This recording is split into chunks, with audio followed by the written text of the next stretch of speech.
அன்பு குழந்தையே, இதில் என்ன இருக்கிறது என்று தூக்கி எறியப்பட்ட மாங்கொட்டை அடுத்த தலைமுறைக்கும் பழங்களை தன்னுள்ளே பத்திரப்படுத்தி வைத்திருப்பது போல்தான் ஒரு சிலரால் நிராகரிக்கப்பட்ட நீயும் அதற்காக வருத்தப்படவே வேண்டாம்.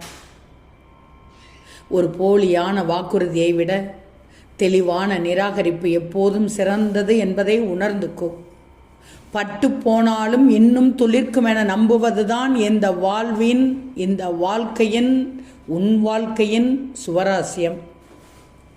வெட்டிய மரத்தில் துளிர்விட்டு மீண்டும் சிரிக்கும் மலராக ஒரு நாள் வரும். நிச்சயம் சிரிக்கும் மலராய் ஒரு நாள் வரும். எல்லாம் மாறும். பூத்திருக்க காத்துக்கும். உனக்கு ஒன்று படிக்காத போது, உன்னை யாருக்கும் பிடிக்காத போது, உன்னை விட்டு பிறர் விலகும் போது, உன்னிடம் யாரும் பேசாத போது, உன்னை யாரா